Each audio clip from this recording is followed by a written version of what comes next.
4 letters, 1 word. Yeah!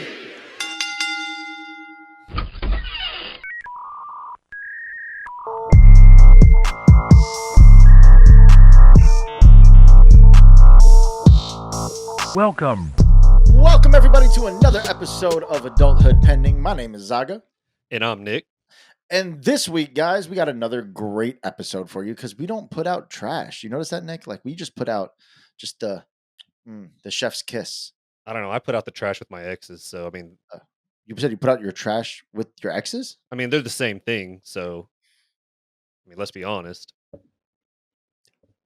You're my friend? No comment. Oh, you're gonna play Switzerland? Okay, I get it. It's an easy way out. I'll give it to you. It's an easy way out. This time, Zaga doesn't want to be devil's advocate. He doesn't want to be that guy. He wants to just stay neutral. Okay. I've been emotional this week, okay? We discussed this. Emotions are running through me. Ellie calls it growth. I'm saying I just need more anger to come out instead. And you know what the previous generation would say is just pull yourself up by the bootstraps and get it the fuck done. No, I feel like I need to hit somebody. That's what I really feel like. Like it's come to that point. But we'll as long as you don't punch a wall. Just don't punch through a wall. No, I broke my hand doing that. Yeah. Yeah, and the reason, and for those at home, it wasn't toxic masculinity. I had dislocated my pinky, and out of frustration of the pain, I punched the wall, not knowing there was cement behind the padding. And yeah, I was sitting there like this. Ha! Ha! Ha! It's like that scene from Ace Ventura when he gets the spears in the leg. I was just about to say, it's in the bone. It's in the bone. I think I'm wearing his same pants right now, actually. Close enough. God, that's a core memory. Which leads me right in to our episode choice this week.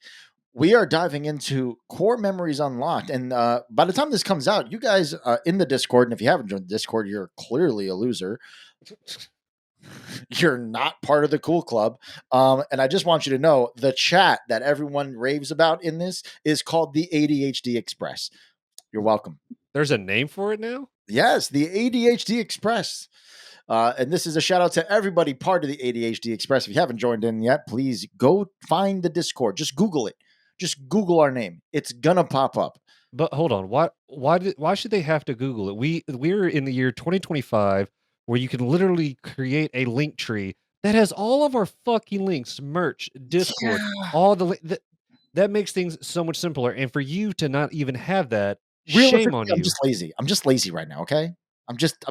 I haven't done it. I do a lot for the show, and I just haven't done it yet, okay? I feel like that would have been the first. I want to ridicule you for it, but for the fact of that this man, the term big back is usually for people that eat food and just got a big back. This man actually has a big back, one, because he does eat a lot, but two, the amount of shit that he does carry on his back for this show, because this show wouldn't be how it's going without this creative, degenerative mind that you're looking at. It's not me, it's all him. All gas, no brakes, from coast to coast, from post to post. Yeet! Yeah, I had to go to the other show soundboard for that one. Yeah. And if you guys enjoy wrestling, that was a wrestling reference. If you guys enjoy wrestling and understood that, go check out my other show. It's called The Kick Out. We have a lot of fun. And we say some ridiculous shit about wrestling. But speaking of wrestling and all of these things that we've been talking about, core memories. That is something in our generation we started talking about because of Inside Out. And when that movie came out and they talked about core memory, I was like, huh. And then literally a week later on the internet, blasted everywhere, was everyone's core memories. And I'm like, we had the same childhood. We all experienced this. And we're going to get into that later with our fan submissions because you guys in the Discord, again, join. If you don't, you're a loser. Two, those in the Discord blew up the fucking chat. No joke. While you guys were commenting, I was trying to be an adult, and I was getting groceries. We were working on the yard. I came back to 100 notifications just for Discord, let alone the posts on Instagram, on YouTube, Facebook. You guys are killing it. I love y'all for that. But these were the unforgettable moments from movies, shows, pop culture that shaped our very small millennial brains. And whether they were from like cartoons to just trends that we had, it's all stuff that we just never forgot about. Now, our first segment, which leads right into pop culture moments that grew us. Now, the first segment here, Nick, I'm gonna start the first one here. Okay, go. When was your first time you cried over a fictional character? Over a fictional character. I mean, I'll be honest. The only one I can actually really remember, and it's not. I wasn't even that young. I was actually a lot older. And I still tear up to this day. To this day. Actually, there's two. I take that back. There's two. The one that I'll just go ahead and lead into it first, because I'm sure a lot of people can resonate with it, is the death of Tony Stark. Really? At the end of Endgame, I'm not gonna lie, I teared up in the theater. If you put it on right now, guarantee you, solid tear comes out. One single tear. You know what? As we're nerds, so special place in our hearts for that. Always. But the other one, this I had forgot about it, and a coworker of mine, we were talking about it at work, and found out it was on Prime. I said, "No way! I'm gonna go watch it and relive it." Just put it on. The scene happens. I tear up because G Baby didn't have to fucking die. G Baby. And ladies and gentlemen, if you want to know exactly what we're referring to, it's the underrated movie. I feel like it's very underrated. A very early Keanu Reeves movie too, Hardball. Highly recommend it. It's on Prime. It's based on a true story. That part I'm not 100% sure if it's based on a true story, but all I know is you will remember the death of G Baby, and then you'll also remember throughout that movie, I love it when you call me Big Papa. Throw your hands in the air if you's a true player. It's loosely based on a true story. Well, I mean, it's Hollywood. I mean, I know, not to get off topic. Watch another movie that was on based on a true story the other day on Netflix. Just came out. Vince Vaughn, my boy. You know, yeah, you got to support the Vaughn. I love that guy. I haven't seen him in a long time, so I watched that movie with Ellie called Nonas. Phenomenal movie. Warmed my heart. I teared up. I got a little choked up. I'm not gonna lie. But for me, first time crying over a fictional character had to be Mufasa. For me, that hit. Now, I did have at one point, before Vader was on my forearm, I had the Swahili symbol for Hakuna Matata. It was done carefully, so I got it covered up. Did it really mean Hakuna Matata, or is that just what you were told? I mean, it meant no worries. In your head, you thought it meant no worries. No, I did the research. It actually did mean. It did mean that. I don't know any Swahilians, and I don't just be like, I can't call somebody up, Nick, and just be like, hey, can you decipher this? The fuck? We have the internet. It's 2024. This isn't 1997. I don't need to fucking go to the library. Just imagine if you would have still had that tattoo today. You could have used ChatGPT, scan that tattoo to tell you exactly what it said. You mean ChatGPT? Nick, we both know I just invested. I know, because it's something you do. I get it. I know you yelled at me in the last episode we did together about this. Listen, I needed new prescription glasses. I haven't bought new prescription glasses in 4 years. In my mind, that equals out to exactly what I paid. I saved for 4 years to get those. Where did you save? The shit that you buy. See, this is happening again. Happened on the last. Where is the saving? Because I don't understand if you have to save for it and you've bought all this other shit. So either you're pulling money out of your ass, you're laundering money for a fucking cartel up in the high north that I don't fucking know about, or you're making counterfeit fucking money and you're doing phenomenal with it, mind you. I saved for 4 years. No, you didn't save for it. I call bullshit. I'll call your bluff. I'm not good at poker. So like mentally, maybe not financially I didn't save for, but mentally I saved for, because there were so many classes I wanted over the last few years that I just didn't spend the money on. So because I didn't spend that money, I saved that money. You can't be saving for it when you didn't know the meta glasses were going to even be a thing. It was always talked about in the interwebs, but we never knew that it was going to actually happen. So your theory of, oh, I saved up for it by not getting it, they didn't exist that many years ago. They did not exist. You did not be able to save for them. So therefore, your argument is valid and null. It does not count. It does not save. You made an impulsive buy. Do they look cool? Do they have a lot of cool features? Absolutely. I will not knock that. Can I ever afford them? Absolutely not. They're only, so here's the thing. They are only $300 because I have prescription lenses, and I was like, I'm tired of switching glasses and having to buy prescription sunglasses. I got transition lenses. I have it. I don't know if you people at home are like me. When you're driving on the highway at night, does it look like every fucking headlight's a fucking sun? Those Astigmatism. fucking beams of light. Yeah. So I got the anti-reflective, so that makes it just a blurry light, not just fucking blinding star fucking lights in my face. So that's what jacked the cost up, you know? Like, yeah. I'm actually more mad because I bought the wrong frames. I didn't realize there was other versions. And Ellie said, well, you'll upgrade next year. Yes. My wife knows my spending habits. I mean, there is a plethora of things behind me. Now, granted, I will say these are investments. These aren't just buying things for buying. These are investments. No, Back they're not here, meta glasses just to be buying them. Those are that's an investment. I'm investing in myself. See, you know how I'm saving. This is personally how I save. This is millennial math for me right here, right? Those right there have built-in bone induction headphones. You know that? If Yes. I have music and calming music when I'm out in public, there's less of a chance that I hit somebody and go to jail. Therefore, I am saving my money in bail. Knowing you, that's not going to fucking matter. It really does make a difference. Ellie has actually seen it. She now, like, before I had these, she's like, do you have your headphones when we go to the grocery store so you don't hit anybody? Because, I mean, how many times you're just trying to get down the aisle and that one lady in the fucking motorized cart is just stopping every 3 seconds, and she's driving on an angle. She keeps turning, so she blocks the entire angle. She's like, do I just turn around? And then she starts moving again. And you're like, all right, I'll just keep going. And she's not paying mind to you, so you just want to fucking strangle her in that goddamn chair. But we're not going to do that. We're not going to do that. That's Goose Fraba. Goose Fraba. I'm just going to buy some Tostitos and some salsa and make myself feel better.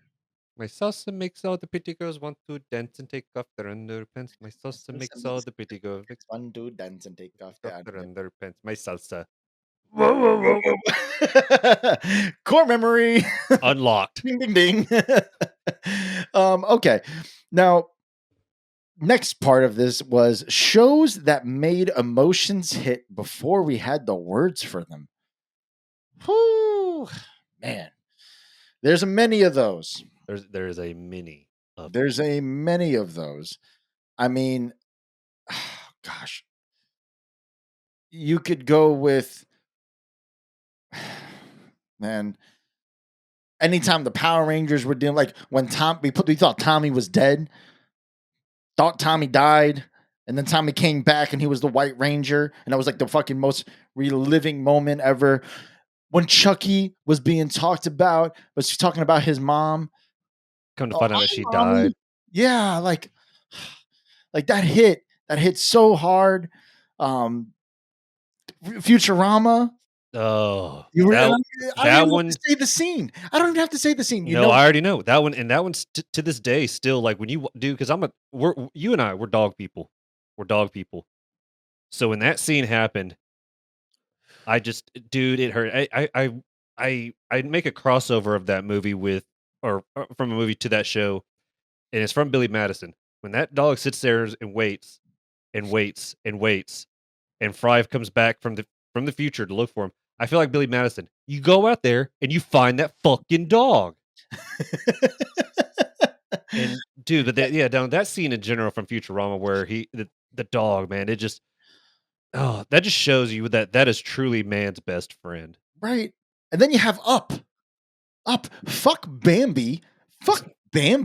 You want to talk about crying over a fictional character? First time crying as an adult over a fictional character was watching Ellie and fucking, I forgot the old man's name. And the worst part is I married Ellie. See what it did to me trauma wise? Can we be honest? So we grew up with a lot of not to be traumatic movies, but they ended up being traumatic movies. I feel like Pixar was like, okay, we see what it did to these people. Let's crank it up a notch. And with these new Pixar movies, a lot of them are hitting a lot. They're hitting a lot. They're going below the belt, man. I'm not gonna lie. I don't know. Nothing takes away from the originals, man. I mean, you're talking about Big Hero 6 too. That was like, of I'm just saying that Pixar. I feel like they know what they're doing. course they do. Of course they do. They have to keep the adults entertained. And how do you keep adults entertained? You hit them where it fucking hurts. And it's not just the wallet anymore. Now it's No. now you hit them for therapy. Oh gosh. So what was a show that made emotions hit for you like back then?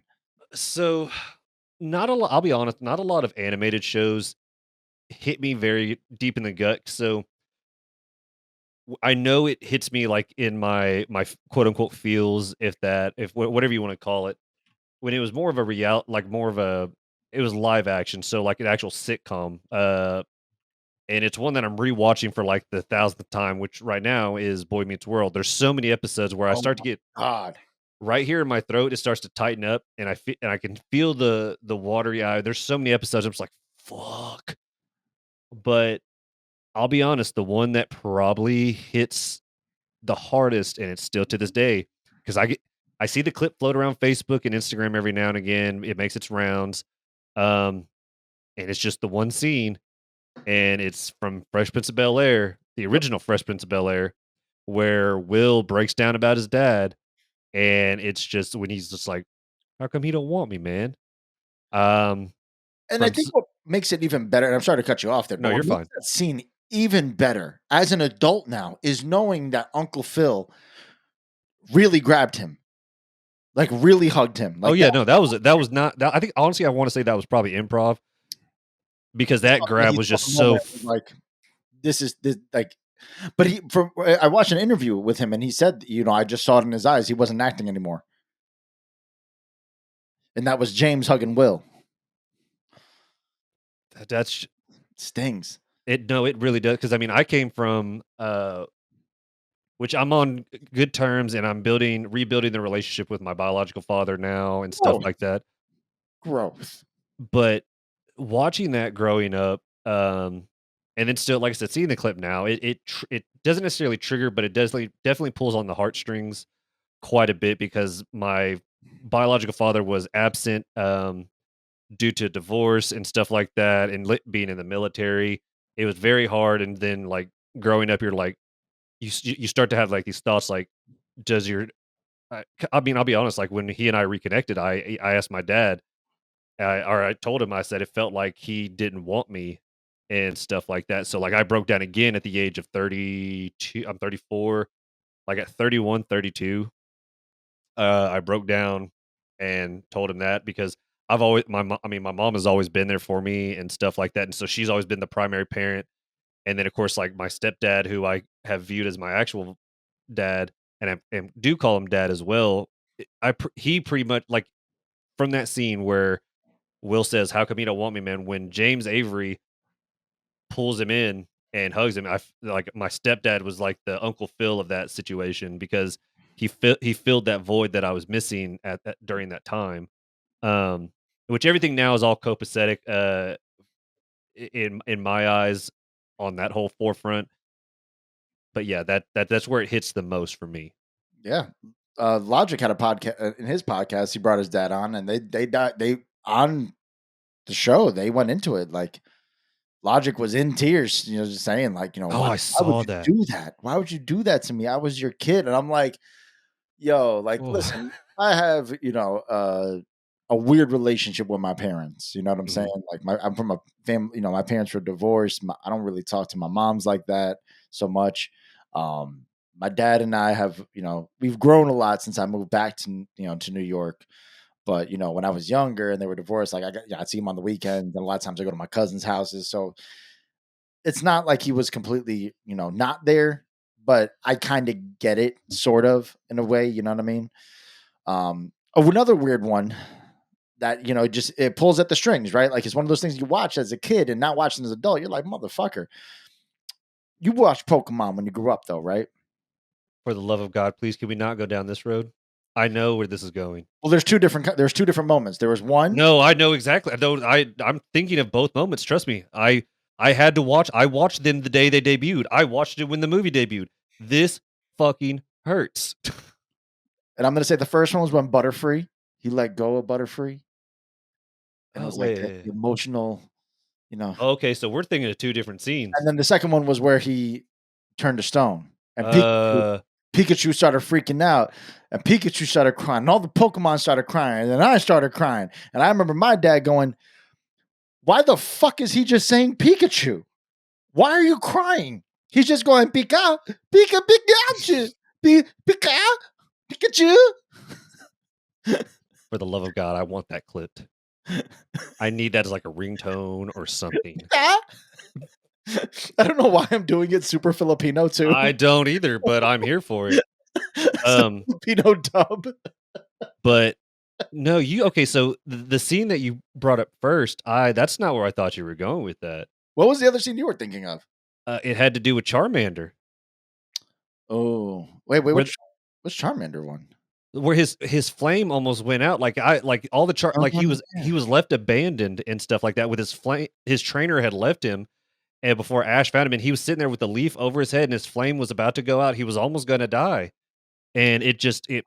I mean, fuck, man, that hurt. Like I thought you were gonna go with the Cubone incident. Okay, Cubone wears his mother's skull. Yeah. Okay. Well, that's a dark side of Pokemon. Let's be honest. That's a dark side. You know how we have the dark side of wrestling? We have the dark side of Pokemon. There's the dark side of Pokemon. So like, and here's it's funny enough because Pokemon I watched when I was about we're the same age. So we watched it about 10, 11 years old. Give or take, yeah. When you watch it, when you're 12, 13, you weren't really into Pokemon as much because now you're kind of a preteen, you're trying to get more into real life stuff. But I will say Digimon was pretty big at that point. And Digimon was like the more adult version of Pokemon. It was, yeah. The stuff that they dealt with was super serious. You mentioned Boy Meets World. Yes. I mean, everything in life happens on Boy Meets World. Like you grew up with it.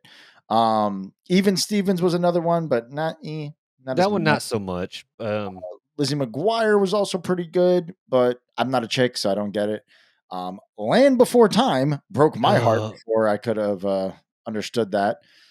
I went down that dark road just the other day. I watched it thinking I was past it. Said scene that you're going to bring up happened. I paused it. I'm like, that still hurts after all these years. Hey Arnold, bro. Hey Arnold was another one that, again, it stuck with me, right? Because their school was PS something. I forgot what it was, and my PS 118. My school was PS 178 or 192. PS 192. Sorry, PS 192 was my school. So I'm like, that's not that far from me. And now I resonate with this a lot more. I played wiffle ball and stickball in alleyways and little fucking junk grass patches, and it. And those of you who understand me, like I grew up in Bronx, New York. So for me, it's like, and I know I don't have the accent anymore. It comes out once in a blue moon, only when I'm angry at Nick, or he's in traffic. Traffic's the worst. Don't ever call me when I'm in traffic. You'll hear. If you guys play your cards right, if he pisses me off enough, I will leak his number to a certain few of you to call him during traffic, just to hear it. I don't. If it's even worse if you act as a telemarketer, because I'm really mean to them. Or a scammer, mainly scammers, because then I just talk my shit. But Hey Arnold, like they dealt with abandonment, they help with trauma. Do you remember the Helga scene when they were showing like Helga's home life? Oh yeah, when the way she is, the first time she encountered Arnold because she walked to school. Yeah. And that then you got Maria. That whole stupid. That one was more funny than anything else. But the fact that they had New York accents, Arnold lived with his grandpa, like his parents were gone, and it's like that shit hit so differently. You know what I'm saying? And his room was dope as fuck. It's, you know what? as an adult, if you guys look at my room, I'm in a similar situation just without the coolness. I want a couch coming out of the wall. I want a see-through ceiling. Nowadays, you show that if that show came out, it would just be LEDs everywhere. And see, I live in Oklahoma, so good fucking luck having a glass ceiling like that, because the moment it rains and there's hail, roof gone.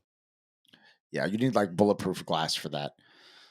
So Well, now, obviously, we reminisced enough about these things and dived into them, but like it's been 25 years today. Actually, well, we're recording this in April, but today or May.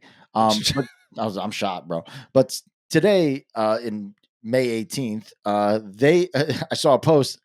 Shrek came out 25 years ago, and I feel oh, old, yeah, my lower back just kind of tightened up. right? So 25 years later, why are these things still sticking with us? Because if you think about the previous generations and other generations, like they don't quote shit like the way we do. They don't remember their scenes from I Love Lucy, from Gilligan's Island. Now, did our shows get more depth than them, or Absolutely. is or do we just naturally attach to those times because they were that simpler time for us? I'm gonna say it's a mixture of both, because I've ran into a couple people that are older than I that watch the I Love Lucy and stuff like that, and on occasion they'd reminisce on like an episode and stuff like that. So I feel like that's maybe just human nature, give or take. Do I think that our generation is a lot more with it? Absolutely, because our vocal stems by reciting just on random fucking episodes or quotes or I mean, shit. Before we even did this show, we did the 4 letters, one one word. word. Ooh. Yeet. So we've been vocal stimming that shit for and no joke. I wish I'm not gonna post it, but 15 minutes. I think we did it 5 times. That's I mean that's a well-rounded number. We're gonna say it was 5. We're gonna say five is safe. But That's a let's good be honest though. number. Let's be honest. If we had Big Brother, if people could access the views inside my home or even Zaga's home, it probably happens more in Zaga's home. How often you just walk through by yourself, not talking to anybody, and you just say it out loud, just walking, yeet, or I mean, I do just it in public. I do it in public, bro. If I see, so because wrestling has gotten so much more popular again, like it was back in the 2000s, I've yeah, been seeing people with the Yeet shirts, and if I see them, I'll be pushing my cart and I'll look and I'll yeet. just Politely, just a little just a little. yeet, We don't got to go big Yeet, just a little Yeet, and they'll look at me back and they'll just go, yeet, just a little finger. It's the new Jeep Wave. You know how you do the Jeep Wave? You go, yeet. just Yeet.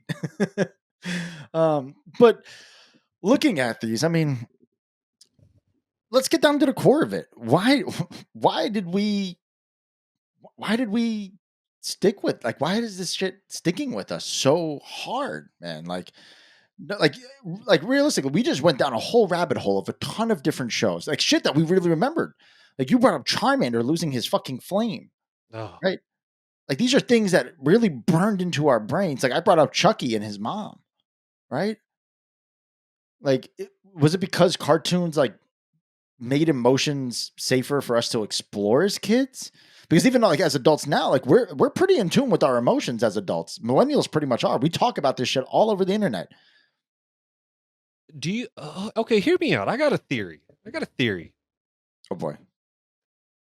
So you just mentioned how these shows and cartoons back in the day, they had a lot of emotional depth and stuff like that. Unknowingly, they're very subtle with it, but they had a very their depth was top tier. Correct? Agreed. Yeah, I get to say that. Okay. So thinking now, because I've dated women that have had kids and stuff like that. So I wanted to see like what new shows that were they would watch and stuff like that. So I watched it immediately. I'm like, this is fucking stupid. This is nothing like we used to watch. So what my theory is do you think that the networks and stuff like that implemented a form of like of emotional of did they plan this back in the day? Were they just planting a seed back in the day for like down the road that we would just reminisce on this and it would help us be develop better emotionally? I think so. I mean, it's also the writers, right? I think about the writers that wrote these shows too. Um, because like if you think about it, like when we were kids, we didn't know what trauma was. We didn't really talk about our emotions as children. No. So these characters in these shows, they spoke to us, right? Like they spoke for us. They told us in words what we were feeling and gave us something to relate to because we didn't understand that we didn't understand that emotional depth as a kid, right? Mhm. Um, and it's like we didn't understand trauma yet. Like obviously as adults now when we're in therapy and we really start really diving into these things and really building boundaries and really, uncovering these things that we've buried and stuffed right down in that little hole for many, many, many, many, many, many, many years and have hid with alcohol, marijuana, and copious amount of other substances and stims. The Dare line would be so pissed at us. Oh, that dare line would be so mad. That was actually one of the things in here that we're going to talk about later. That's fine. And I have it. I have it on my list of things. But like we felt these stories because we weren't emotionally ready to break down those barriers. So these shows, these movies broke them down for us to understand and be able to stuff down in that deep hole. It's like they did it. They're fine. Look, Will's on the basketball team. Will is a successful rapper and actor now. Stuff that down. I could do it.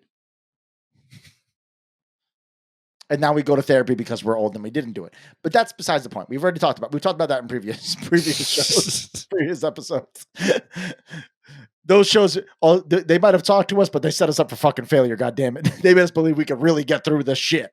I think it was a double-edged sword. Double-sided dildo. Oh, all right. But the thing is like when you were like nowadays, like parents, millennial parents, put their kids in therapy, right? They do? I've seen it. I know my sister had to go to therapy. I know some other people had to go to therapy. Like I know a lot of people who will like if their kid is parents now are more understanding of mental health, right? We can agree on that for the most part. Yeah. So with that being said, like, wow, my voice cracked. That was like had a Carl Anthony Towns moment. Oh my god. Oh my god. That man's so funny. That man's so funny. But we didn't have an opportunity. Like we had a guy. Like if you want, let's go back to those TV shows and those movies, right? Who did they go and talk to when they had problems? A guidance counselor at school, right? Okay. So That'd be someone random. that's what I'm saying, right? So like we didn't have therapists. These shows was our therapy. These movies were our therapy, which is why that shit is ingrained in our brains forever. It's the techniques that you now learn in therapy, how to cope with these issues that you're having, except we did it and just used it as a stim, a mental stim to get us through these situations. And so that explains why we have so many comfort shows and movies is because we were able to fall back into them. That gives us a sense of comfort and better understanding of from when things start to get a little bit topsy-turvy. Yeah. Yeah.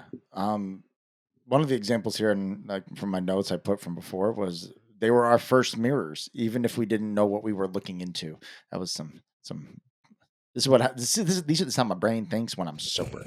But yeah, like you don't. And it's funny. I have a 19-year-old sales consultant right now, and he made me feel old. He made me feel old because I was telling him a story. We are talking about something, and I said, "Yeah, you get your little black book," and he was like, "Wait, what's a little black book?" And I was like, "Oh my god!" And then I moved on from the conversation and referenced Jersey Shore, and he was like, "What the hell is Jersey Shore?" I was like, Oh dear God! I'm done throwing in the towel. Zaga has hair, and I was just like, "Oh, like what the fuck, man." But having this young kid and talking with him more, and obviously as his manager, God, it feels weird. Like I really feel old now. Like I am the old manager now, damn near 20 years older than him. And he was talking to me about something. And I was like, buddy, you got to realize but in 6 years, when you're 25, you're going to be a completely different person than the way you are right now. And Boy. then when you turn 30, dude, everything you thought about before out the window. Now you're a completely different person. And I was like, confirm. at 35, I don't know what I'm being. I don't know who I am. I thought I had life figured out when I was in my younger 20s. Boy, did I not. Right? Like, I just felt like all those movies we watched. I was like, this is not what happened in American Pie Family Reunion, and I am really mad about it. I'm glad you brought that up because honestly, and I always thought it was me. I always had these expectations of life after watching so many movies, and I'm like, why is life not like this? Am I doing something wrong, or is my life this boring? No, it was just that's not how life is at all. It was just a false pretense. Like, I thought high school was going to be so much like American Pie, God, I wish it so would have. much like The New Guy. I thought college was going to be like Road Trip. Nope. Nope. It was just an extension of high school. Didn't go, so it doesn't matter. I mean, when I showed up, because I was in college, I just didn't show up. I think I said this before, but I did make the college basketball team. I didn't play any games. My name's not in any record books. I made the team and immediately quit. I got myself the pat on the back. I did it. I made it. I'm done. Thank you, sir. You validated something for me. But my school was one road, first left, rec center, straight ahead, school. I never made it past that first turn. I would just be like, as I turn down the street, I'm like, yeah, I just rather play basketball. Just go to the fucking courts. Stay in school, kids. Stay in school. Stay in kids' school. I'm so. Oh, that's perfect. That's fitting. That's fitting for me. Yes, finally, the sound gets used on you. Finally it gets used on me. I usually use it on you. I save it for you for most of the time. That's fine. Yes, we need Copper here though. We need Copper here. Copper would be a great one for this. Eventually, yes, we need a Spirit Halloween to pop up. Oh, okay. So just real quick to deter, ladies and gentlemen, if you see this illustrious little head with the little porn stash and everything, he's got a couple tattoos. He's killed what looks like 2 people. There's 2 teardrops. Why is he a chulo? Look, what Copper 2.0 did in his previous life is not my business. I didn't ask. He's on parole. And these are his tiny hands that Copper 1.0 decides that we aren't allowed to have. So I already have 2 hands for Copper 2.0. Already more on board with the Adulthood Pending podcast than Copper 1.0. So Copper, once you see this episode, please do not come get me. Do not ranger me from wherever. He's not going to see this for a long time. Don't worry. He doesn't even watch the show. We have discussed this. We have yelled at him. He doesn't watch the goddamn show. But he does his job. He shows up so that people show up. But I am going to get the Edward hair for Copper 2.0 here. I'm going to give him a little cowboy hat, and we're gonna yeehaw him quite a bit over the next few episodes. Well, whenever it's when I do buy an Android, I am so putting that fucker behind me, and he's gonna be Copper 3.0. It's gonna happen some point or another. Is it not? Like, you know me. The moment that they become accessible to normal people and I can finance that fucker, I'm buying one to do my goddamn laundry. Dude, they made a movie about that. Please don't. iRobot was. I say thank you. My Android's gonna be like the robot in that robot that protects Will Smith. See, core memory. iRobot, I remember, I learned.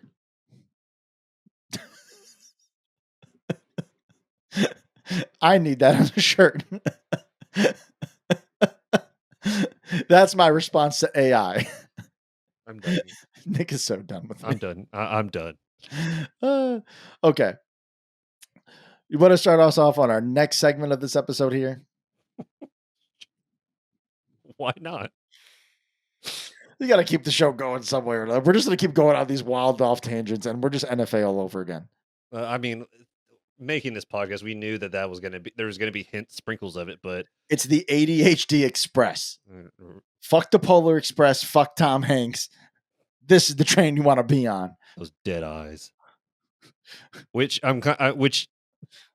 So the next segment, I'm not gonna lie, I don't know if I would say because we want to discuss what childhood TV or movie moment hit you the harder than it should have. So which one hit you like Mike Tyson? I'm gonna be honest with you. I'm not 100% sure. I feel like we've just kind of I said that one already. You did? That was when you went into Fresh Prince and Hey and Hey Arnold and all that stuff. And then I went into the why these moments still linger. This is what happens, folks, when we have an outline. We're never prepared. I thought I was following the outline. I because We're on segment number 2. I thought we already went over that. We didn't go over Certified Core, Just a Fever Dream. Okay. Well, I thought that we had. So never mind. We talked about it briefly before the show. Well, I didn't know that you were going to go out of fucking whack. I didn't know that. I didn't go out of whack. We stayed in order. No, that's number 2. You jumped down to number 3. Go back in this episode and rewind. No, you Because went we from started you off went whoa, pop cultures that moments that hold up. She came down in a bubble, Doug. But you went from 1 to 3. How'd I go to 3? We didn't even get to that part yet. We've already talked about the fan segment for the most part. No, we didn't read the fan segments. Well, the way you were talking about, anywho, you know what? Fuck it. We're moving forward. The fan segments come after we do our talking. Hey, you fan segment come after we talk. Shut the fuck up. Oh my God. How Ellie puts up with you, I do not know. Bless that woman. Spectacles, testicles, wallet, and watch. I just don't understand. Like, I would have murdered you by now. Yeah, you know what? I learned that I am. You're an enigma. You are an enigma. I'm not an easy listen, I'm type A. I like what I like. I do what I do. I'm unapologetic, but I make you laugh. I'm comedic. You are an enigma, and that is not necessarily a compliment per se. You're going to take it as such, but all I heard was you call me a word that I've been waiting for many black men to call me my whole life.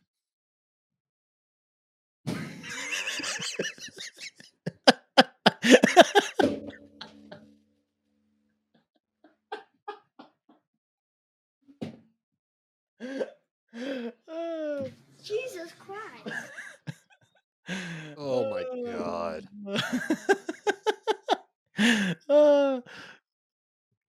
This is okay. why, this is just you're done.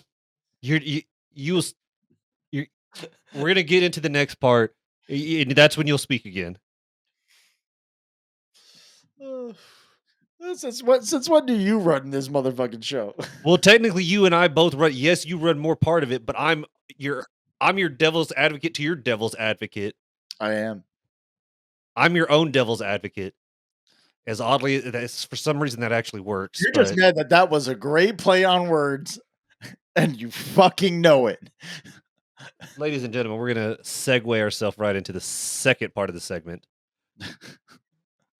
which we're gonna discuss certified core or just a fever dream.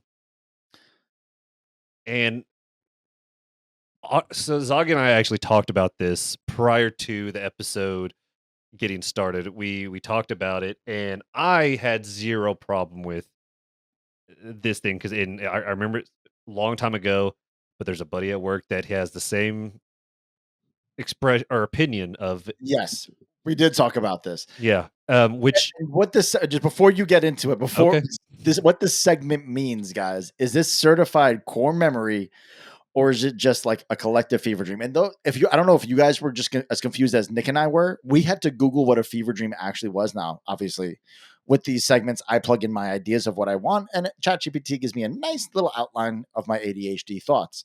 It verbalized it like that. I didn't understand what fever. I thought a fever dream was just like you were hot. That's what I thought. Like if you're sick, you had a fever dream. That's what I thought, and apparently it said, and we had to Google it. It's used to describe a situation or experience that is so strange and unsettling, it feels like a bad dream. So, yes, I have many in this situation that work for both, that are core memories and also fever dreams. Now, the first one on this very list, I'll let Nick go into because I have my fair share to say this. Okay. What it is, I liked it. All of what, and I stand and I will die on this hill. It was food coloring, but being a kid, it just added a little pizzazz to regular meals and stuff like that. But it's the purple, the green ketchup, and I thought it was I think it was all crazy ketchup or something. I don't know. It was some wild name, and I mean, I begged my parents to get it when we were at the store, and I would get it, and I didn't have any issue. I put it on burgers. I was putting it on fries. I could anything that I could put ketchup on. It was in the Squeeze It bottle. Yeah, it was a Easy squeeze Squirt. I just Yeah, Googled easy squirt. it.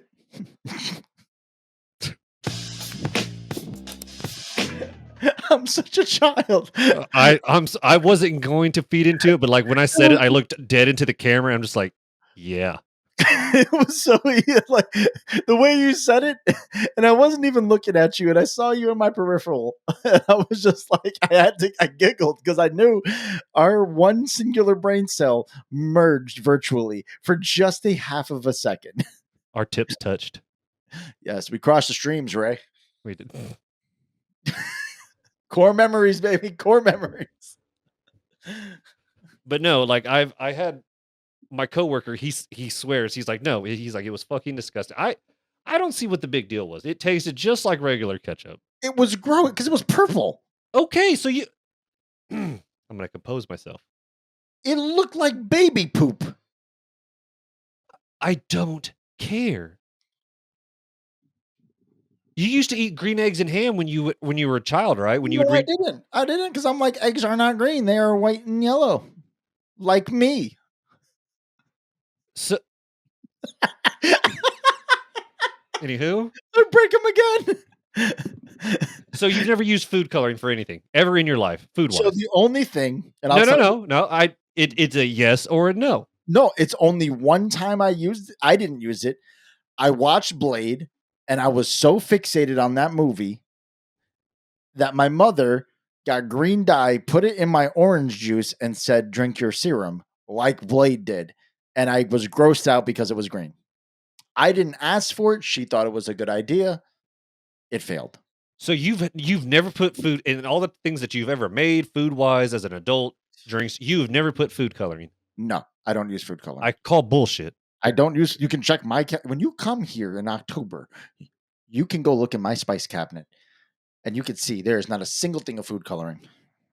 I just find And that hard to believe. I don't bake, so I don't even have to change the colors of my frosting. The only thing this guy frosts is his motherfucking tips. Where? You don't have hair. I have hair again. That looks like a spray. I remember. You don't remember when I had blonde? I dyed my hair blonde. Dude, I remember when you had long hair. Yeah, I had a man That was bun. scary. I had a man bun. It was not a good look. I had cornrows. The cornrows I pulled off. But Anyway, yes, we're growing. Zaga's not bald anymore. We're growing the hair back out. Mainly because I don't have grays and my hairline's not receding. I just smacked my face on my mic. My barber said I have an amazing hairline for a 35-year-old. He's 25. I wanted to stab him. I'll be nice. But so okay, so what other core memory or potential fever dream did you ever encounter aside from? we're gonna discuss it. The Capri Sun. Actually, no. Fuck that. 5 Gum. The 5 Gum commercial. Is that a core memory or was that a fever dream? This is what it's like to chew 5 gum. Right? I want to say core memory because I quote it. Hurt me. I quote it to this day. It's just it. Exactly. But what's funny is like I'll take that whole this is what it's like to chew 5 gum in the most obscene situations. Like, I can only imagine. dude, like if it is an awkward moment or if it's an inappropriate moment, it's just for some reason I just like freak out. I'm just like, this is what it's like to chew 5 gum. Like, guys, I got some bad news. Harry was in a terrible accident last night. He lost his wife, his kids, all in the same in the car as well. So we're gonna take a moment of silence for It him. was a fiery death. This is what it was like to choose five. Oh, actually, okay. Actually, You I do should have be in charge of SNL skits because that would be a fucking killer. I actually have a moment when I actually did use that phrase in a very awkward situation. It's Share just with the class. oh my god. Okay, so a little backstory. I used to have a fear of shitting in public. Uh Meaning I could not poop anywhere unless it was my home, my house. I couldn't do a porta potty. I couldn't do a Walmart bathroom, a public bathroom. I was terrified. I don't know what the terrified reason was, but I couldn't do it. Obviously, I hit that moment one time, and I got over that fear pretty fucking fast. Um, Fast forward to many years later, where now we are now, and the whole vocal stim and stuff like that. I was in a Walmart bathroom, and I had nature called. So what does Nick do? Nick goes in there. Well, somebody else was in there, and sir, I know you were fighting for your life because I've never heard someone almost die inside of a stall like that.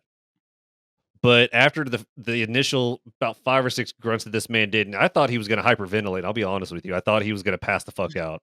I thought I was gonna look down and just see, like, a face just, like, passed out, and I was gonna have to call help, but I for some reason, the intrusive thought won, and after he was just, "Ah!"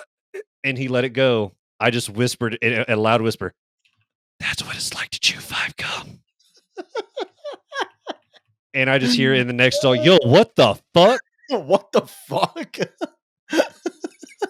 Needless to say, I finished up my business and I hightailed it out of there. But yeah, no, that I remember that, and I didn't go back to that Walmart for quite some time because I was like, what if by chance I run into this person they never recognized my voice, or they looked at my shoes?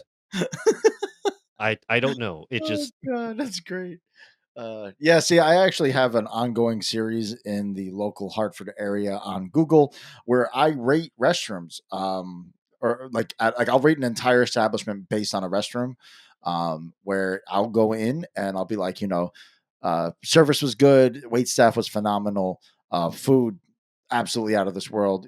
Restroom, single ply toilet paper, pee on the floor. 2 out of 10 would poop again. And that's how I feel like it's important for those of you who are public poopers out there. And I understand those who are, aren't comfortable pooping in public. I get it. Totally I understand. respect it. I respect it. Respect it. Right. When I gotta go, I gotta go. There's no waiting. There's no holding. I gotta go. And I get like a 3-minute window to get to a restroom or I'm done. So for me, I just go. But I feel like for those out there in the world, you need to know, is this a place that you would poop in public? And that's actually a really good. I like that because, like I said, I used to be terrified of going in public. Like I could pee in public, but like handle business, I couldn't do. But I think as I got older, certain drinks and certain foods after they sit in my stomach don't mix very well, and you got about T minus 2 seconds to figure out what you're going to do, and you're very far away from home. You're now someone put baby in a corner, and this is what you're dealt with. Yeah, And if you ever find yourself in what is the fucking Croton Falls train station in New York, there is a Sunoco right down the road. 10 out of 10. That is a 5 wiper clean fucking bathroom. That bathroom is fresh. Every time I've ever gone in there, he was mopping that bathroom. Toilet well, paper stacked like there's like potpourri in there. There's poopery and potpourri. yep, I Like have. and for a gas station, I feel like it's important. If you're ever traveling, Dude. traveling around on 684 in New York, get off at the Croton Falls exit, go to that Sunoco. It's definitely worth the poop. If you really got to go. And before we go into the next core memory, or if it's a fever dream or whatever, millennials, I know you're watching this. I want to make some eye contact with you. Just like we carry Tylenol at home, in our car, and at work, start carrying Imodium with you at all times because you never know what you eat or drink might turn back on you. And Imodium has saved my life more times than I can count ever since I hit 30. Exactly. Same with one of my colleagues. He brings dude wipes with him everywhere he goes. Dude, phenomenal. Like, and listen, with the fanny pack coming back and being a staple in Mhm. everyday life, They come in handy. it comes in handy. Yeah, Comes in like, it's super definitely handy. helpful. What do you got for another one, buddy? What do you have? Ooh, another. I mean, a core. It was a. I can't remember what the commercial was. Was it a Snickers commercial or if it was an insurance commercial? But it was another vocal stim that I know you and I have used before. Is it And go ahead, try and guess it. This will be actually a little bit fun. Let's see if you can guess what. you lint liquor? Our tips touched again. Our tips touched again. Who you calling a cootie queen? You lint liquor. And what's bad is that, of course, allegedly, I have the southern accent that everyone believes that I have. I don't believe, but I know it comes out when I drink. But when that commercial comes on, for some reason, I'm like, fucking hat grows out of my head and everything, and I've got my boots on and everything. But it's like, who you calling a Your belt cootie buckle queen? grew 4 times, four Do what? times larger. I said your belt buckle grew 4 times larger. They call me Doug Dimmadome, owner of the Dimsdale Dimmadome. It's more stems here. More stems, yes. I have a lot of vocal stems, and I don't know if that's because potentially I might be on the spectrum, or if this is something that just is something that I like to remember, or if it's the ADHD, or it's just accumulation of everything. So And I I'm just think gonna say all the above. I got a good one. That one's definitely a core memory. Can't escape that one. I think one because we haven't really brought up any fever dream ones. I have a good fever dream one, and this Okay. one's just a nightmare. It was the crazy frog ringtone was a nightmare to deal with. Everywhere you went, you heard it, and it Bing, bing. wouldn't go away. It was Wow, terrible. It wasn't good, I downloaded it on every cell phone I could get. dude. It was like everybody had it. It's when you had to like pay for. I mean, you still pay for ringtones, but like you had to go to a certain. You had to text this app to get the ringtone, and it was. I know what you're talking about, and I had it in school. Oh, you say fever dream, I say core memory. That's a fever dream. That shit was a nightmare to deal with. That was a complete and utter fucking nightmare to deal with. I do have a good core memory, Okay. and this ruined Gatorade for me for the rest of my life because I've always wanted to sweat yellow Gatorade, red Gatorade, blue Gatorade. I always felt like if I drank it, my pores would open up and expel a colorful substance that would look cool. You should seek medical help if that happens. If that does happen to you, we're not medical professionals, but I can Definitely assure seek help. you, something's wrong. Something's very wrong. If red is pouring out of you, you might be dead. Yeah. Or Again, dying. not a medical professional. Let's see. Ooh, this is a good one. I was asking ChatGPT to give me some examples here. Writing on the back of your Trapper Keeper or your notebook. Oh yeah. Obviously, that's a core memory. I used to stick pictures on there. I would draw on there. I'd have people just write obscene things on there.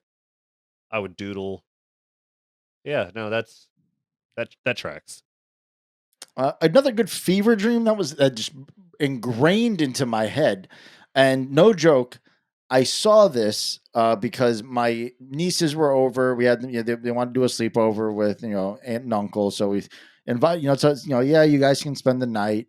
We'll do like a movie night. I went down in the basement through my DVD collection, my Blu-ray collection, DVD collection, and I found a movie that was I can't remember what the movie was, but it was in the old school DVD black case. Popped Mhm. it into the fucking the Xbox I had down there, my PS5, whatever the fuck I had, and it came up. You wouldn't steal a car. I said it. You laugh. You know exactly what I'm talking about. You wouldn't steal a car, so why would you? Why would you steal a movie? Like, it was the stupid anti-piracy things because LimeWire was peak at that moment, and that was where all the boot. Like, I mean, I still got bootleg movies downstairs. I don't know where they came from, but I got bootleg movies. which Oh, I don't know why I just didn't download it on my computer, but you know what's funny is that you brought that up and how you were talking about how LimeWire with Peak and like that's how we got a lot of our movies. The other day at work, I haven't even gotten to tell you this. I cleared out a filing cabinet, and at the bottom of it, as soon as I saw it, I was like, huh, "You're coming home with me." I found a. It's not a Walkman, but I found a CD player. Like I brought a CD player home, had two speakers with the wires, and I was like, okay, I got to see if this works. So I plugged it in. I had when I bought my car, I thought the vehicle I had prior to, I put my own CD player in there, and I assumed that future cars, older or that were newer than mine, still came with CD players. I was way nope. wrong when I got my car. There was no CD player in sight. So what leads me to this is so I had my CD. I had the one where you'd be driving and you would flip through your CDs, which is way worse than texting and driving. That's a fever dream right there. Oh yeah, My God, trying to find the one fucking CD while you're oh yeah. driving. And then so I got him. I hooked it up. It's sitting in my room right now, so it's like it adds a little je ne sais quoi to my room. And the first CD, because I can't tell, I forgot to write on the CD what songs were on there. So I was like, oh, this is gonna be fun music roulette. First song. Damn son, where'd you find this? Hold on. Real trap shit. And I'm just like, holy! That was a core. Like I like how you said when you've seen something that triggers a core memory, you're just like straight down the memory highway, dude. I'm having so much fun with that CD player in there. It's not even funny. I am really fuck Spotify at the moment. I'm enjoying my little throwback. It's the equivalent to grandma putting on a record. Oh, and what's funny is like I look behind me, and I have this record player that plays vinyls, and I just look down. There's a slot for a CD player. So It's there's funny. I that. got vinyls behind me over here. I got the Logic and I got fucking Wu-Tang Clan. I don't even know where my record player went. They're for aesthetic purposes only. I got Creed, Matchbox 20, Guardians of the Galaxy Volume 3 or 1 or 2, one of them. Yeah, so that's happening. All right. My last one here, and we get to the next topic because we got to keep the show going here. I think we're We do. almost on an hour. And I think this is 100% a core memory. And I'm gonna do a two-parter because it's fast food. There's two fast food items that are forever burned in my brain, and I wish I still had them. Welcome to Good Burger, home of the Good Burger. May I take your order? McDonald's Halloween buckets. Oh, dude, that's when McDonald's actually used to be good. The pumpkin bucket. I had the green one. I had the orange. I actually had the purple one. I had the purple one. I liked the green. There's a picture of me, and I call her my sister because her father's my godfather and my father's her godfather. And I've known her since I was 5. So your god siblings. Yes, and I was the Red Ranger. In this picture, I was the Red Ranger. She was the Pink Ranger. It was the coolest. We were the coolest kids on the block. You were the what ranger? I was the Red Ranger. Oh, dude. Same Z's.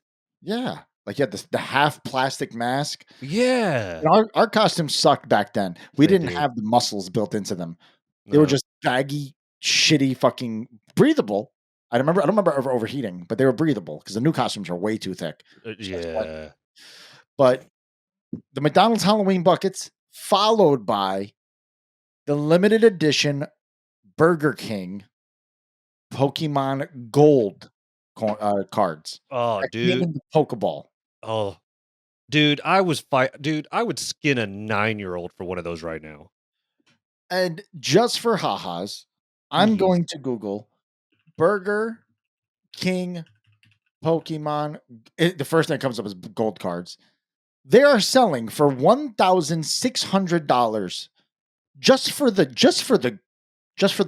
card. The token, not the without the Pokeball. With the ball, $2,500.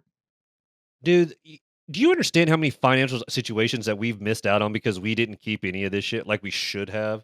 Do you know how many fucking first edition Charizards I had? Hologram? Hologram.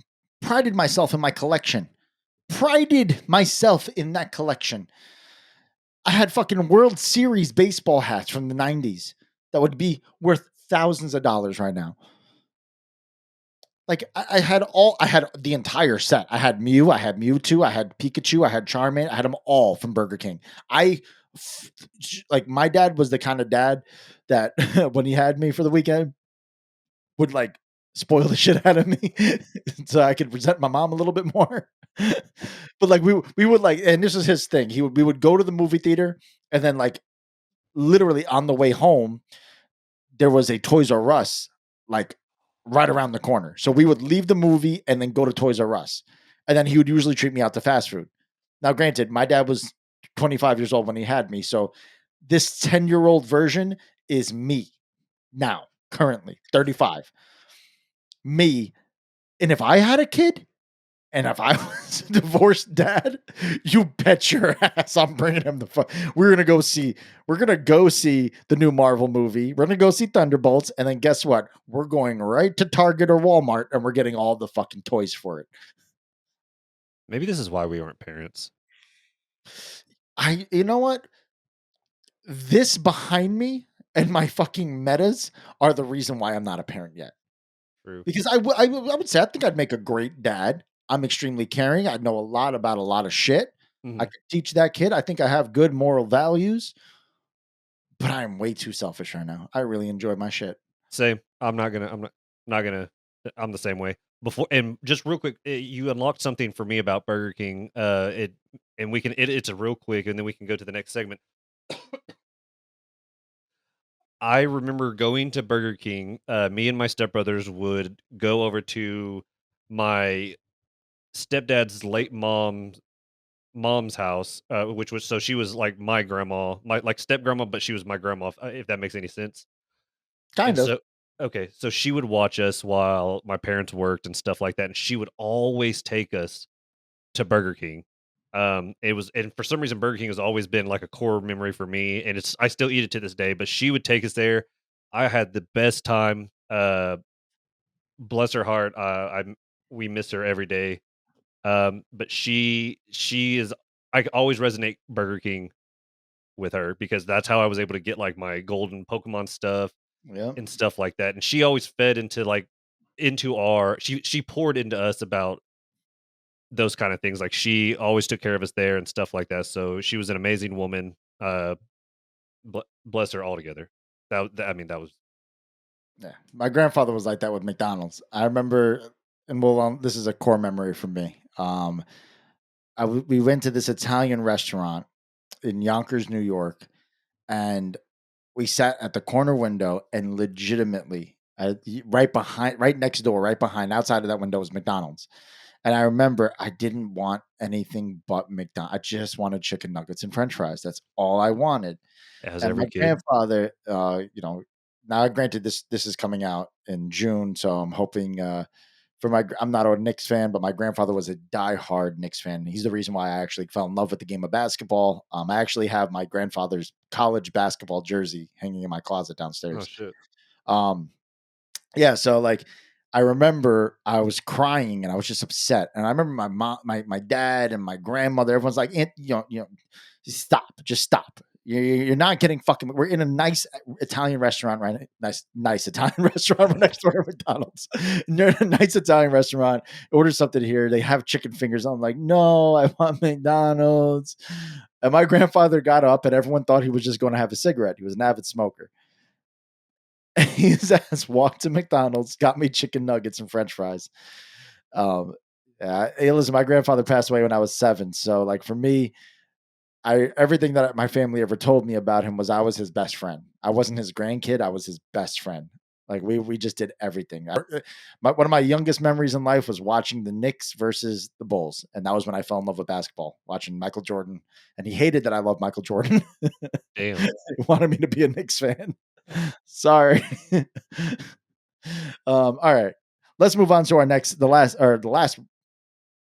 segment, second to last segment here. Our fan segment, where you guys blew up our chat for hours on end, and to the point where poor Carly comments in there, "Oh my God, I just realized Zaga's going to need a list for this. I'm going to put it together." And you guys just kept making her add to this list. Nick, you got the list up in front of you, right? And a lot of these we already talked about because we all shared the same childhood. But I would love to get into these. Here we go. Yeah, it's in our group chat. Oh, there was a lot of shit said. I had to go back and find it. I sent a lot of AI versions of us in that group chat. Yeah, no shit. This is over what movies made people movies or TV shows that made us cry during our childhood, but also now in our adulthood that still resonate. The sting is still there. Yes. Some of you guys didn't understand the question, and I apologize for my wording, but some of you guys thought like as an adult, some of you realized that it was for being a kid. But we got a good mix here because some of these still make me go. Some I like I've never heard of. So going over the list, what I liked most about what we got from the viewers off the Discord is that a lot of these have a nostalgic, like resonate with nostalgia and stuff like that. But a lot of these are also a little bit modern in a sense. So I feel like there's a little bit of a rift back and forth. So maybe the stuff that we've experienced prior to on like some of these resonated in like more modern times, which I'm all fine with that because again, some of these are newer than what we grew up on. So I kind of like the list that they put together. Yeah, I mean, and to start it right off, I mean, the first one we already talked about it was The Lion King. I mean, we all know the scene. It was, Simba sitting there just beating on his dad. Like, I mean, it was a poor attempt at CPR, but I mean, I don't expect lions to understand how to do CPR. He's like 4, and he's in Africa. Healthcare is not that great over there. He also doesn't have opposable thumbs. So. That makes a huge difference. He's a cat. Granted, cats are assholes, but, should have got Rafiki, but hey, it is what it is. He's literally a witch doctor, right? I mean... All right, next one we got on the list here, Pokemon. When Ash dies and Pikachu has to revive him, which we discussed earlier, right? We talked about that. Pikachu just zapping. I did the Pikachu. Pikachu. If Pikachu, I swear that must be how Pikachu just like orgasms. That's all I can hear now. And that's so disturbing. Oh, for the love of God, that is. If I have a bad dream tonight and that is part of it, I'm calling you. I don't care what fucking time difference there is. I'm calling you, and you're waking up. Pikachu constipated. Pikachu. That's what it's like to chew 5 gum. That's called full circle. Bringing it back there, guys. All right, moving on to Full House. I wasn't a big Full House guy, but I do know this scene. But when Uncle Jesse moves out. I watched a lot of Full House. My normal routine was Family Matters, Full House, the Wonder Years, and stuff like that. I want to say this was toward the end of the series of Full House. I didn't get into the whole Fuller House thing because I feel like that was kind of a miss, but I digress. It's funny, like, listen, you listed all your shows that you watch. You know what I watch? I watched That's So Raven, The Proud Family. I watched those two. Bel-Air, Martin. I did watch a lot of Martin. Cousin Skeeter was my favorite show. Oh, okay. Thank you for remembering Cousin Skeeter. Yes, people forget about that one. Trust me, I didn't forget about it because they say shoot or shoot. So what's up, Megan Good? That's the first time we got introduced to her. Megan Good. She was in the 50 Cent 21 Questions music video. I don't care about that at the moment. What do we got here? We got the Leaves from the Vine song in Avatar: The Last Airbender. Okay, now people, I need you to understand. Sorry, I have an iPad in front of me. I'm trying to get to my next parts here. I need you to understand that I did not watch Avatar: The Last Airbender when I was young. I was in a show that was out, like it came out when I was like in my teenage years, so I didn't get into it. I watched it as an adult in the tattoo seat while I was getting this tattoo done. Now, when I got this entire arm done, my tattoo artist, Danny Ryan, go check her out. Danny Ryan Art. She is phenomenal. She was the runner-up on season 12 of Ink Master. Shout out, Danny. Congratulations on the baby. Please come back from maternity leave because I need new ink. I busted out my iPad and I'm like, let's put something on. What do you want to watch? What do you want to listen to? Put on. She goes, put on Avatar: The Last Airbender. I'm like, are you fucking serious? We're adults. And she was like, what do you mean? I was like, I never watched it. So she said, put it the fuck on right now. And because she's jabbing needles into me, I listened to her. And we watched almost the entire full first season in the chair. Damn. Because it was an 8-hour session. Okay. She's 2.5 hours away, so I'm not doing like a 2-hour session. You know what I'm saying? I'll book her for the whole day, and then we just go from there.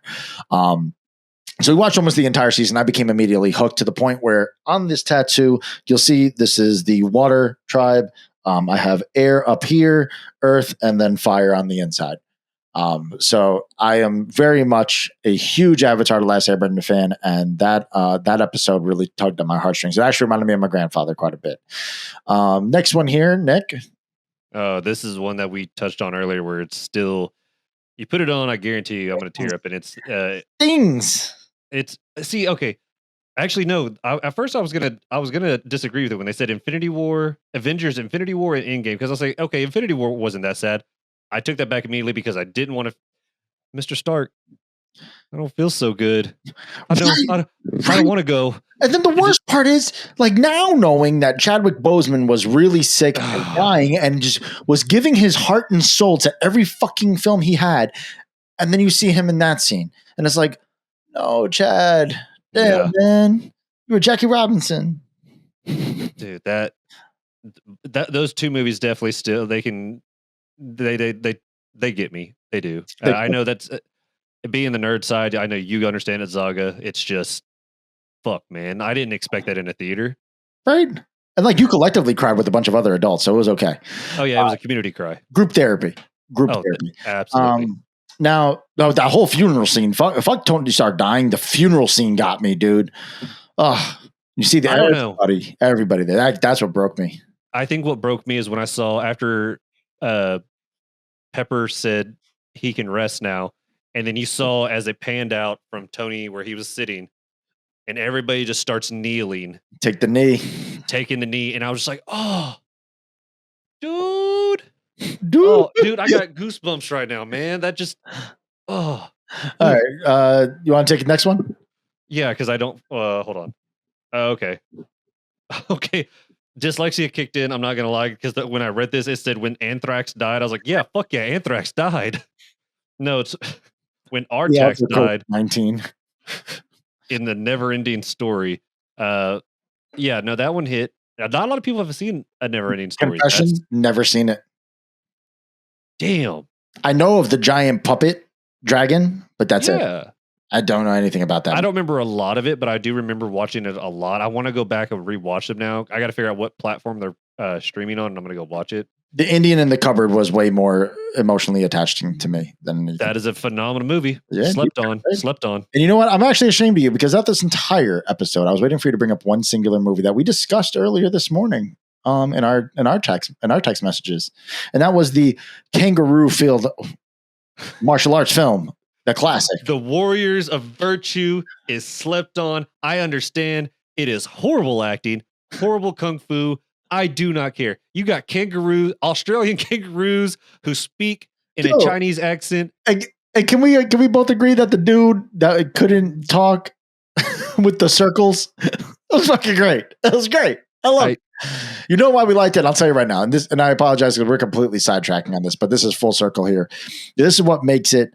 Why that movie to me and you, I feel like it stuck, is because ever since those Teenage Mutant Ninja Turtle movies came out, we have been craving the high of what realistic animals in real life would be if they were humanoids.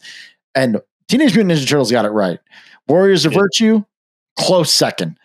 Because everything is also CGI now. And this looked and felt like they were actual kangaroos and turtles. Waiting for the crossover. Hollywood, make it happen. I'll write a script today.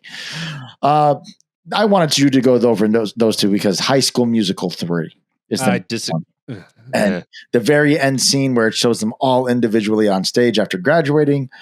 I don't know who posted this. Carly put it on a list for us, so this is anonymous. If I called you out on this one, I understand you because I sing High School Musical repeatedly in my house. You know how many times I'll be cleaning the house and my dog will just randomly, when I'm outside and I'm cleaning up dog poop at times, my dog will come out and show me where the dog poop is. And all in my head, as I'm stimming to myself, is we're all in this together. Na, na. Hey, Can I Have This Dance was a beautiful song. And if I could sing better, I probably would sing it to Ellie. So here's another secret. I never saw any Top Gun movie. What? Nope, never seen it. This one says Top Gun Maverick, Iceman's cameo and funeral scene. That was the sequel to Top Gun that we got many years later, which I was skeptical when they were gonna do a Top Gun sequel. I was like, okay. Then I saw Tom Cruise was back in it because Goose died is in the first one. R.I.P. Great Balls of Fire. But Val Kilmer, my man, R.I.P. The throat cancer that he had, I mean, the man was in physical pain. Still shot this movie, and it wasn't just one scene, two scene. He was in that movie quite a bit. And when you finally get to he talks to Maverick, and you could just feel the pain. Now that did they edit it CGI wise, or they did like a audio enhance? Absolutely, because you could really barely understand Val Kilmer when he spoke. But that watching a legend do that, dude, it was I never saw it. I know Top Gun made Aviators cool. Oh yeah, but I mean, do yourself a favor, go watch Top Gun. It's a Everyone's great that. I still haven't seen Rocky, and I'm a boxer, so yeah.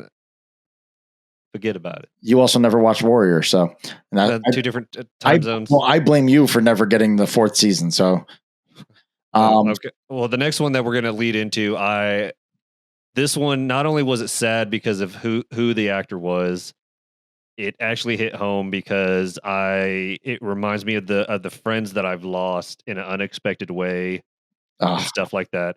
And that is Paul Walker's unfortunate passing in the Fast franchise. Yeah, and fuck you, Wiz Khalifa.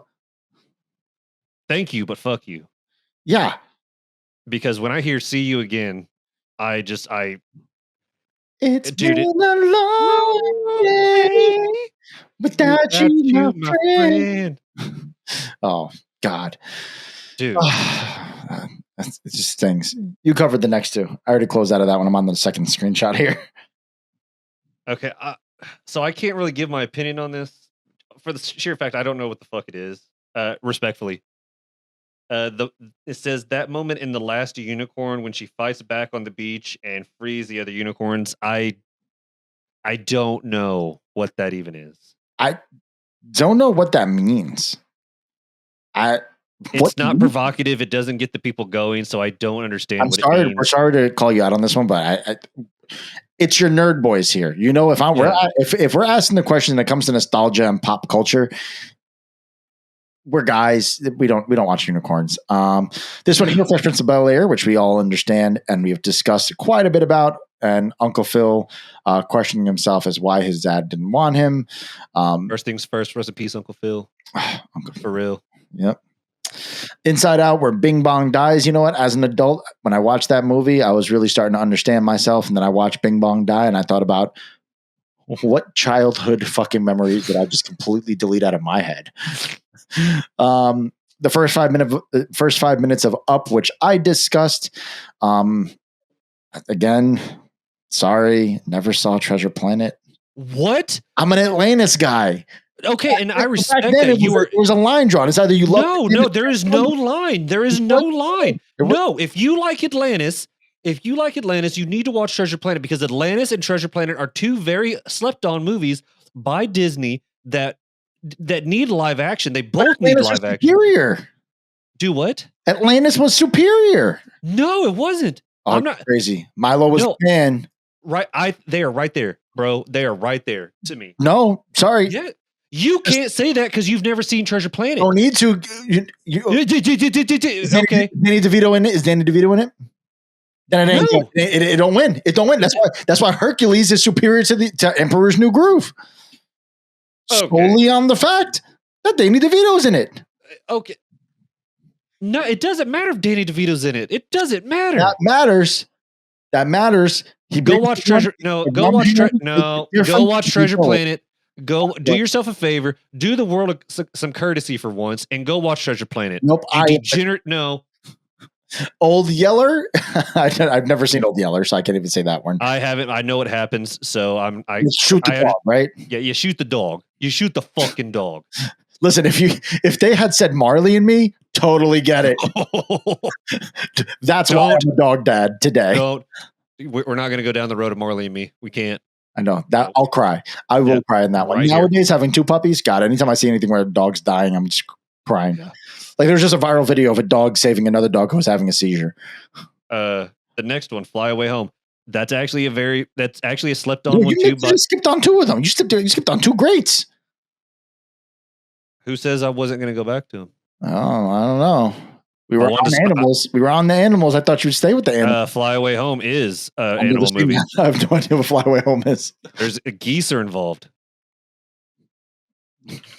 Yeah, go ahead, look it up. While I talk about these other ones. No, I was looking at the other 2 and making sure. Free Willy is definitely a very good one. Didn't necessarily really get teary eyed but definitely very sad. See, Fly Away Home I just Googled it. Charlotte's Web would have been better to me because that was great. Or no, what was the one? Babe. The Talking Pig. Talking Pig. That was a great movie. Which Charlotte's Web and Babe, let's be honest, Charlotte's Web and Babe I feel like are the same thing in the same universe. Right? Like just I mean, let's be honest. give me a multiverse of them. I want to see Charlotte meet Babe. It'd be great. But the other one, Homeward Bound, I will agree. Homeward Bound. Never seen it? No, I love it. That's a classic right there. Have you heard The Dark Theory? No. Oh, let me fuck with you just for a little bit. The Dark Theory is when it was when the cat and the other dog had made it home, right? And because Shadow died or whatever. Yeah. Or was left behind. The dark theory is that all 3 of them died, but the first 2 were dead prior to Shadow, and when they see Shadow coming toward them, he's crossing over the Rainbow Bridge to join them. Oh. That's sad. It makes it dark and sad. We got here Watership Down. No idea. Sorry. I mentioned you. You got your mention. Iron Giant, which we know Vin Diesel's greatest role ever. 8 Below. I don't think I've ever seen that. I vaguely remember it. When Steve Left Blue's Clues. True. I don't think we ever recovered from that. The fact that he went viral when he came out on TikTok says enough. Dude, he's back. It's like he never left. Says enough. The scene where Queen Latifah has the shootout with the cops and set it off. Don't know. Yeah, I'm sorry. That's a deep cut. I respect it. Don't know it. This next one. When Haley Joel Osment dies in Pay It Forward, that movie was phenomenal. Because I was unprepared for that emotional damage when he died. That kid, bless his heart. I know he's going through a lot of shit right now. And I take that back. He's a piece of shit right now. But when he died in that movie, it made me. I had a lump in my throat. It was sad. Great movie. You mentioned that, and all I could think about, because I don't even know this movie, but the only thing that popped in my brain was he can't see without his glasses. Where are his glasses? I make so many jokes about that, so I'm sorry. That movie was great. My Girl. I'm not saying it wasn't great. I'm just saying I make a lot of jokes about that scene. Oh, that's fitting. That's how you chew five gum. Futurama. Yep, we already discussed that as well. Those are some good listener submissions. Some really entertaining ones where some that we really had no idea about. Again, you guys are killing it with the deep dive stuff. Yeah. How about when Howard's mom dies in The Big Bang Theory? I can't say I've ever watched The Big Bang Theory. It's just not my shtick, bro. Usually I'm disappointing you, but I feel like a father right now. You're disappointing me. Usually you do disappoint me. Well, it's time I pay it forward. Oh, dude. What? Too soon. Wait, what did I just do? You said Pay It Forward. That movie was Pay It Forward with Haley Joel Osment. I'd never seen the movie. Okay, but I have, so I figured you were taking a dig. No, that was actually that was incognito mode. Well, it's not incognito. I took it. I felt it. I'm hurting. All right. Well, let's get to the end here. Your adult wins and fails for the week. What was your win this week, bud? Oh. I feel bad for you because you had to do a double dose because you recorded last night. Yeah, I'll be honest. I don't really have one at the moment because that one that I had mentioned in that episode is what kind of took it. Yeah, last week's Uh, episode. Yeah. Yeah, last week's episode. So I'll be honest, I've had a lot of shit going on. I'm focusing on getting to on my. I'm trying to do my adult win right now is trying to make sure that all my shit is planned out and packed for my Ireland trip because I hope to God I don't forget anything. Yeah, you're kind of fucked. I'm fucked if I You get over have there a and I'm missing power something. adapter. That's the most important thing. Do what? A power adapter. I have to get. I have to get the one that is it's adjustable. Yeah, the one that Because- you can use for regular, and then the one you can use in European Europe. plugs. Yeah. Which I'm glad I asked that because I was just going to bring a regular charger. Don't See? do that. Smart. Don't do that. The shit will explode. If you seen Just Married, See, I told that to somebody the other day, and they're like, "I've never seen that movie." I was like, "Oh my God!" I was like, "Okay, thank you for that Murphy, one." Ashton Kutcher, it was so great. That was when Ashton and Brittany were just on top of the game because Ashton also came out with a movie with Bernie Mac. Feel like though you shouldn't film a movie with Ashton Kutcher because you might end up dead. Oh, Realize dude. that. Yeah, Brittany and Bernie both gone. I know. Ashton, the real legend killer. Fuck you, Randy Orton. Randy Orton's got competition. All right. I actually had a lot of adulting wins. I went to the optometrist because we haven't recorded in a few weeks. We've been a little busy. But I went to the optometrist. I got my eyes. Did he recommend you your $300 fucking Meta glasses? They had them for sale at the optometrist. They just Oh couldn't my get me a God. discount. I got a better Yeah, discount. it's called a salesman. Well, you can't sell to a salesman. And then I actually went to the dentist. I will say this, and I'm telling you guys this in confidence. I haven't gone to a dentist in approximately 8 years. So I haven't had any teeth issues. Last time I went, they had to cut a tooth out of my mouth. I'm missing a tooth over here. I'm terrified to go. So I don't go to dentists. I went. I only had one singular cavity. Right. Just Yes, I'm very proud of myself with that. I think that's an adulting win. The fact that I only have one singular cavity with the amount of snacks that I eat. And my fail is to, give myself the pat on the back. I've done nothing but eat sweets and drink soda. Because I'm like, I deserve it. I haven't. My teeth are good. I did buy the High Smile purple whitener thingy that was viral on TikTok. Oh yeah. Doesn't fucking work. It's a polish. It's not a whitener. All right. We'll take turns on this week in millennial history. Because this week in millennial history, June 15th of 2005, I hate DC, but I am actually excited for the new Superman movie as I was for this Batman series that began. See what I did there? Because it was Batman Begins. It premiered. Was it Christian Bale?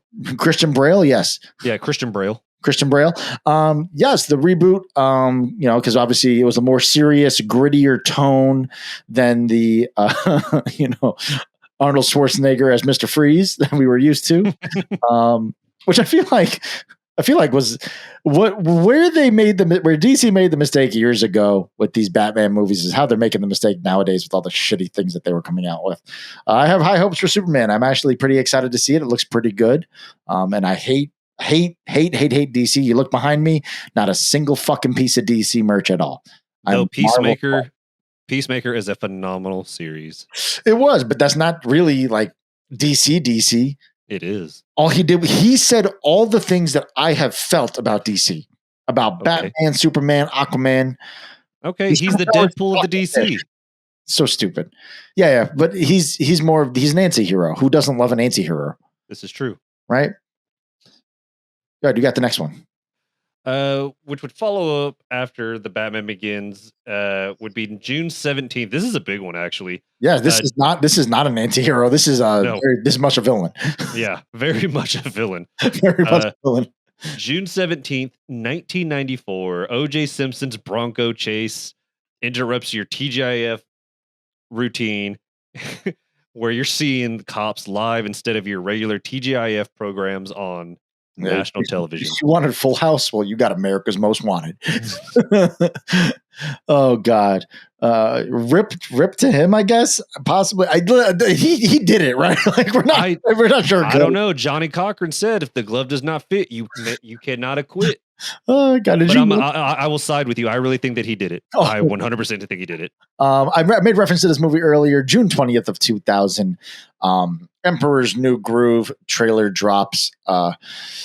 That movie was an unsung hero and a great movie.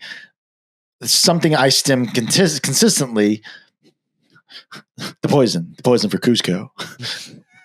Wrong lever. Oh, see, I do the one where it's just like, you threw off my groove. Sadly enough, that I didn't realize I read the date, and it was just weirdly enough that we ended up because there's only one for June 20th, and that date has a very, very painful but loving memory. And I mentioned my grandfather earlier, and I really legitimately, Nick, had no idea that this was playing this way. That story about the McDonald's came out of nowhere. That was off the cuff. And ChatGPT gave me these millennial facts. So for me to get to June 20th, that kind of stings a little bit. I mentioned I've been emotional this last week. But yeah, June 20th was the day that my grandfather passed away. Yeah, so that's a this week in millennial history for me. Yeah. But again, the loving side is my cousin Kyle.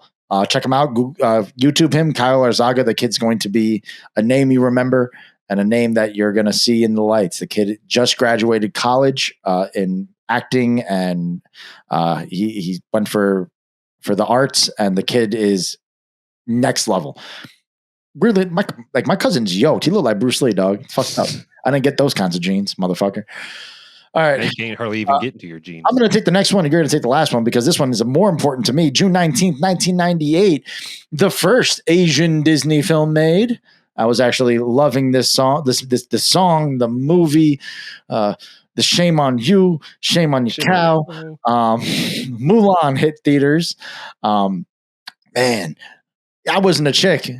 Or I'm not a chick. Wasn't a chick prior. I guess it's 2025. I have to say I wasn't a chick previously. Never know. But to watch that goddamn film and see that girl, be a soldier, I was like, damn, if I was a chick, I would do that. Hell yeah. Fuck yeah. That's crazy. That's real? No way. I mainly just wanted a pet dragon. Well, what's funny is like that there was that animation, and then in June 21st, 2002, Codename Kids Next Door debuts on Cartoon Network, where every kid thought that they'd get recruited. No notes. Let's be honest, none of us would have been recruited. Oh fuck no, we were nowhere near cool enough to be nowhere near cool enough. Those guys were like the epitome of the cool kid. Like, I never even had a tree house. I lived in the Bronx, bro. Dude, I made a ghetto tree house on the side of my house on this janky tree. And I hung out there for hours with my stepbrothers because we thought it was the coolest fucking thing. We could get on the roof, but we were like bringing wood that we found in the yard up into the tree, just doing the best that we could. That was the closest we could get to a tree house. Yeah. You know what my closest to a tree house was? I had a bunk bed. The top bed was a bed, and the bottom was the futon that turned into a bed. Yeah. I feel like every kid in the 2000s had one at one point. No. Oh, well, maybe that was a city thing because we just didn't have any space. But I just made a little fucking, like, I had a ladder to get up onto it. So I made like a little, I hung curtains like on the ceiling. And like I had maybe I shouldn't say this. I had my WWE Divas posters all over the wall. We know what I was doing behind those curtains, folks. It's not a surprise. Science. We were just learning human anatomy. Bill. Oh God. All right. We got to wrap up. We have definitely went over time again for the second week in a row, but you guys didn't get a lot of copper. Just so you guys know at home, I do have one final copper episode. So if you are missing him, the moment we crack 2,000 views, I'll drop the fucking episode so you guys can get more copper. So if you want more copper from an episode before he had left, I have an entire, I think it was another hour and a half episode of your favorite cowboy, not the styrofoam head next to Nick. It's a plastic head. Close enough. But you got to do the voice now. You have the head. Ladies and gentlemen, I just want y'all to know that this is not a styrofoam. I'm a pure plastic American-made head, and these are my American plastic hands. I just want y'all to know that I love and miss y'all dearly. And now, honey, let's wrap this up. Yes, sir. Goodbye, y'all. That's all he does ever is his outro. Goodbye, y'all. All right. All right. Well, guys, these weren't just childhood memories that we experienced. They were emotional side quests that technically like shaped us up, right? And your life would never be complete without side quests. Exactly.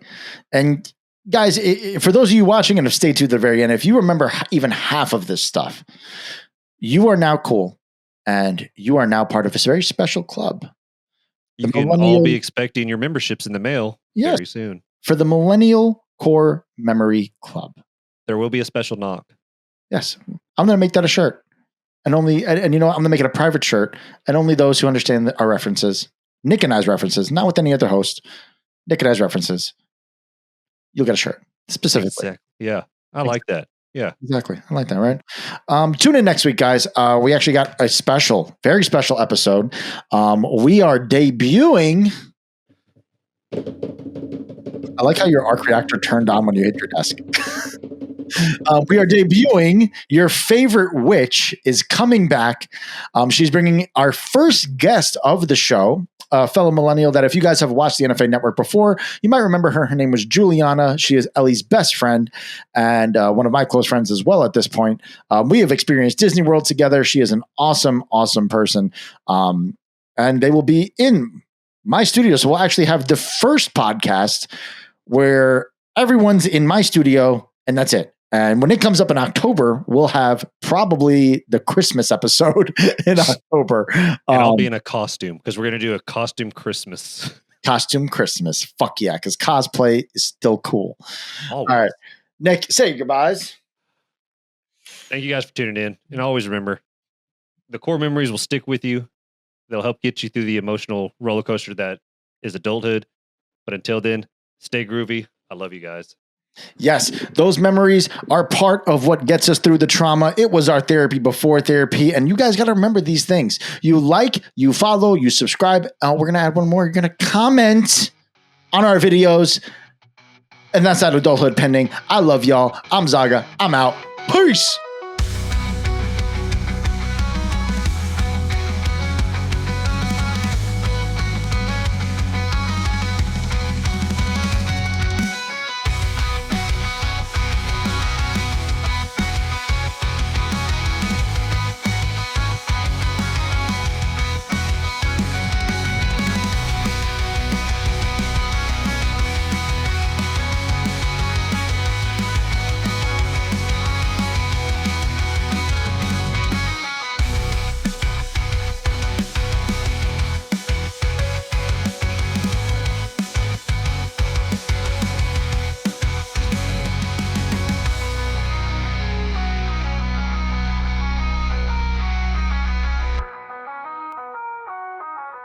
Goodbye.